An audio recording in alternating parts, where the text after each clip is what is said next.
All right, good morning, good afternoon, good evening, and welcome to another Art Talk. So today I wanted to talk about just preparation as we're moving into the new year. It's a very important, I find, not just to set your goals as the new year comes around, like these are my New Year's resolutions, but it is a time just to look back and say, this year represented something for me from this past January to now the end of December. I was able to accomplish this. I did this. Write down those things, what you ended up accomplishing within this last year as you move into this next year. I always think that it's an ongoing list. I don't feel that the list should ever be made just one time and say, okay, this is it, because it's evolving. We're always going to experience new things. We're going to get just hear something different. It's going to just change our trajectory a lot of the time, where we might be focused going in one direction and all of a sudden this other opportunity arises, or we hear about something and that perks our interest and it starts to say, you know what, maybe I'm going to pursue that just a little bit. The reality is all this is unknown.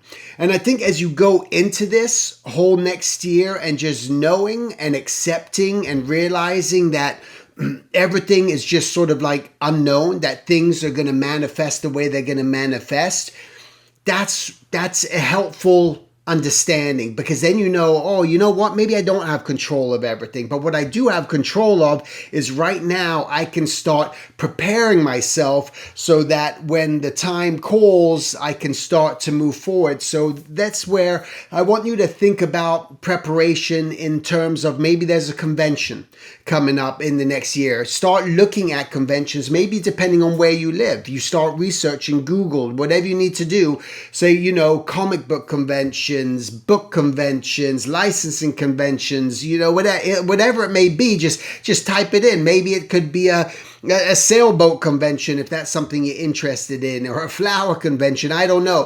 Whatever it is, just put that in and start to see, looks like in February or April or July, there's going to be this convention coming up. For instance, I know the two conventions that I'll be going to in 2022 are going to be San Diego Comic-Con and Lightbox Expo. All right. So in my opinion, what I know I need to do, I need to prepare for those. I need to start thinking about, well, how am I going to set up my table this coming year? What prints do I need to maybe have available? What am I going to do for just what it could be anything, the banner that I'm going to stick behind me? What are those plans? Maybe I got to get something printed, and you start thinking about that. Maybe you need to get some business cards made. Maybe this year you need to start preparing that this is going to be your year that you're going to start really reaching out to the studios or just advertising agencies or illustration firms and contacting them. So that, well, maybe by February, March, I want to make sure that I have my portfolio, because by June, I'm going to just pull the trigger and start my campaign, so to speak. And that's where the preparation comes in. And for myself, that's what I'm doing right now. I'm starting to prepare myself for this upcoming year for doing talks at schools.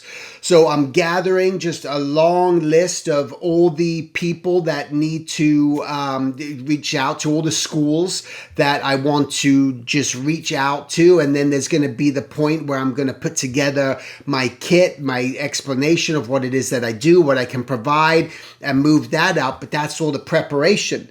And that's what's going to eventually, that's when you just launch it and you go from there, and you really, fingers crossed, what's going to happen, we don't know. That's the thing. You never know what's going to happen. So don't go into anything that you're doing with this expectation of that, like, well, I don't know if it's going to work out. I don't know if this is going to happen for me, so I'm not even going to bother.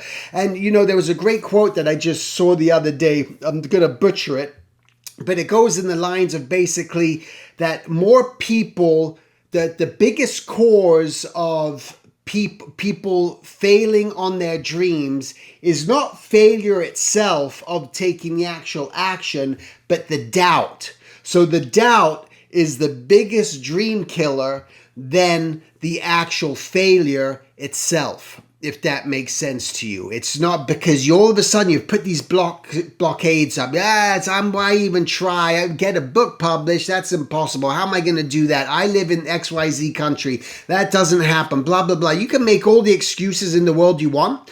And if you're one of those people that keeps making excuses, stop. Stop making excuses. Just try everything and anything, because at least you're going to know, and you get prepared and you start to prepare for your planning. And once that point comes, you start to prep for everything that you need to do, and then you got to put that plan into action. That's it, that you proceed, and that's how it happens. So that's what I want you to do. I want you just to start daydreaming. I want you to start thinking about these things that you would love to see maybe happen in 2022. Not that they will happen in 2022, but it's a dream, and it's something that you go, gosh, that would be awesome to accomplish if I can make that happen. Let me just see what I can do. And you put your best foot forward, and you put yourself out there, and you just make this stuff happen. And that's what it's all about. So do that for yourself. Start that list like you used to when you were a little kid, and you used to write that letter to Santa of what it is that you wanted and you hoped. And sometimes you'd go downstairs in the morning by the fireplace and you'd find it, and sometimes you won't.